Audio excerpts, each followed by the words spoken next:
Auguste Pathé écrit dans la chanson le 31 octobre 1880.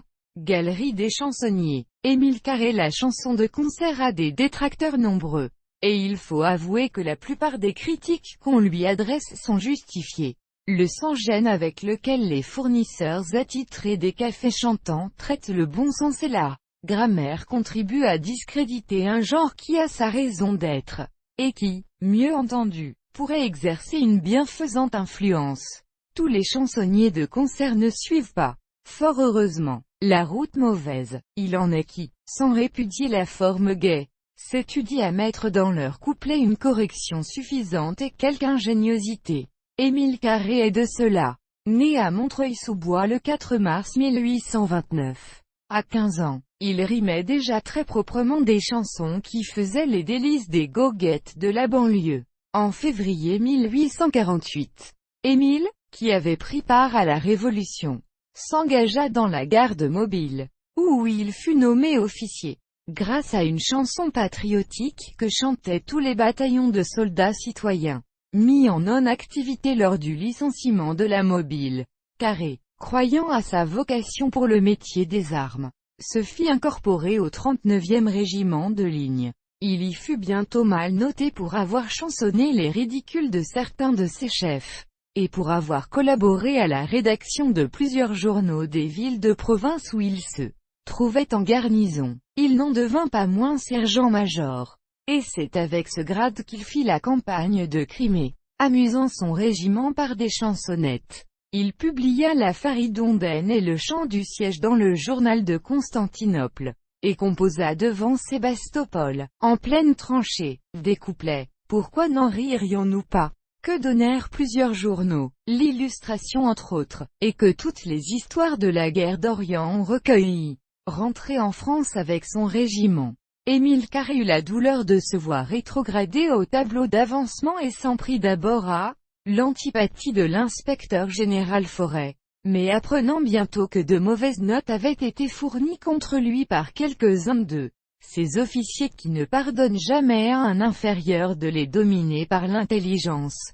il se vengea en faisant courir une satire intitulée Le Rapport, où, après avoir flétri ses ennemis, il faisait ainsi le portrait d'un adjudant-major. Après l'apparition d'une pareille pièce, qu'il terminait en disant du colonel, Carré n'avait plus qu'à quitter le corps, ce qu'il fit pour aller en Afrique, où le général Faidherbe, alors colonel du génie, commandant la subdivision de Sidi Bel Abbé, l'estima à sa juste valeur et se l'attacha comme sergent secrétaire. À la suite d'une représentation théâtrale où il avait brillé comme chanteur comique et comme auteur d'un discours en vers aussi attendrissant que ceux qui précèdent étaient énergiques. Libéré du service militaire, Carré réunit en volume et publia, par les soins de l'éditeur Huré, ceux de ses chants de soldats qui lui paraissaient dignes d'intérêt. Il écrivit ensuite quelques chansons de concert qui eurent beaucoup de vogue. C'est le métier qui veut ça. Le jour où ce que je la marieront, etc. Puis il abandonna la chanson pour refaire du journalisme sous différents pseudonymes. En 1868, rêvant d'élever le niveau du concert, Carré se lia avec le fin comique Joseph Arnaud, dont il enrichit le répertoire plaisant. Encouragé par le succès, il travailla pour d'autres artistes et particulièrement pour Libert, qu'il sortit de l'obscurité avec les emballeurs, les brasseurs, l'épicier droguiste, J'ai pas osé, un jeune homme crédule, et surtout avec l'Amanda, si sans précédent, qui en a fait commettre tant d'autres. Émile Carré fait vibrer la corde comique de Bourges dans ses chansons à parler et celle de Coleman's. Dans beaucoup d'autres, à côté de cela il a écrit des poèmes virils et des romances délicieuses. Parmi ces chansons restées au répertoire des concerts à cause de l'esprit qui y pétille ou la quantité de bons mots qui s'y trouvent, il faut citer « Ma femme m'attend, Titine, si ça ne fait pas suer, j'ai mon coudé HC feu. L'ami de ma femme, GN en a pointe comme moi. Quand on est pompette, les faux frères, Verjus, jamais, le papillon bleu, la mère Mazagran, J' suit de Montreuil au Pès. V'là mon sentiment, je demeure au Vésinet, quand je passe à Passy. Elle m'a donné son cœur. Les fameux gommeux, pas jolis, Jolie. Je voudrais être une rose. Troupier est bonne. C'est la cantinière. Y m'a refusé son parapluie. Les étudiants en goguette. J'ai dépouillé ma famille. Les jeunes filles aiment les fleurs.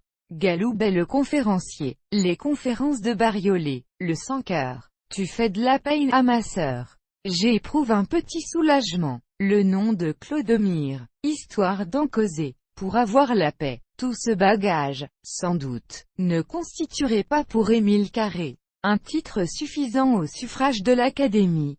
Mais il lui assure parmi les paroliers un rang très enviable. Carré. Nos lecteurs en ont pu juger. As du trait et de la verve. À rencontre d'un grand nombre de ses confrères.